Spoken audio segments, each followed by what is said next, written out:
সালামের কিছু দালাল, সালামের কিছু গুন্ডা ফান্ডারা সেখানে একত্রিত হয়েছে।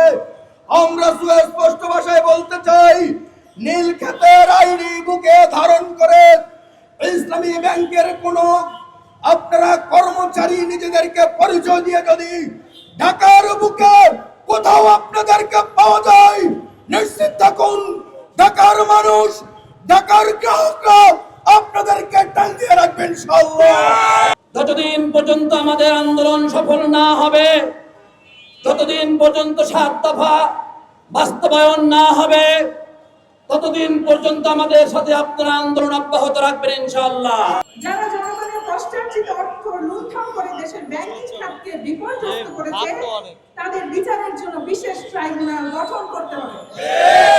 ব্যাংকিং অপপ্রচার, গুজব ও বিভ্রান্তি ছড়িয়ে জনমনে আতঙ্ক সৃষ্টি করা বন্ধ করতে হবে। আমাদের জনগণের আমানত, গ্রাহকদের ভবিষ্যৎ এবং দেশের অর্থনীতির স্বার্থে আমাদের এই ন্যায্য দাবি বাস্তবায়ন করতেই হবে। আমরা নারীরা যদি ঘর সামলাতে পারি, প্রয়োজনে নিজেদের কষ্টার্জিত সঞ্চয়ী অর্থকে বাঁচাতে আন্দোলনেও নামতে পারি। তাই আমাদের দাবি একটাই, 7 দফা দাবি মেনে নেওয়াই। আর এই দাবি মেনে না নিলে আমরা এর থেকেও কঠিন আন্দোলনে যেতে রাজি আছি। তাই অনেক বিলম্বে এই দাবি আদায়ের জন্য উদাত্ত আহ্বান জানাচ্ছি। আমরা এক্ষুনি বাংলাদেশ ব্যাংকের উদ্দেশ্যে যাব। আমাদের দাবি নিয়ে আমরা দীর্ঘদিন কথা বলেছি। দীর্ঘভাবে আমরা আমাদের বিভিন্নভাবে স্মারকলিপি সহ সকল কার্যক্রম আমরা শেষ করেছি। যেহেতু আমাদের ইসলামী ব্যাংক বাংলাদেশ ব্যাংকে নিয়ন্ত্রিত, বাংলাদেশ ব্যাংকের নিকট আমাদের ইসলামী ব্যাংকের ভাগ্য নির্ধারিত হচ্ছে, সুতরাং আমরা এক্ষুনি বাংলাদেশ ব্যাংকের দিকে আমরা যাব। আপনারা যারা আছেন, শুধু আপনাদেরকে একটি কথা বলতে চাই, আমরা জানতে পেরেছি বাংলাদেশ ব্যাংকের চট্টগ্রাম শাখার সামনে সালামের কিছু দালাল, সালামের কিছু গুন্ডা ফান্ডারা সেখানে একত্রিত হয়েছে।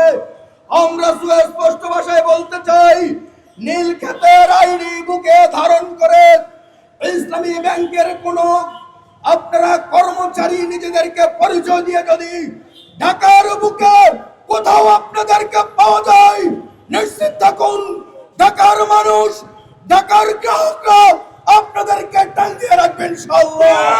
আমরা এক্ষুনি বাংলাদেশ ব্যাংকের দিকে যাব।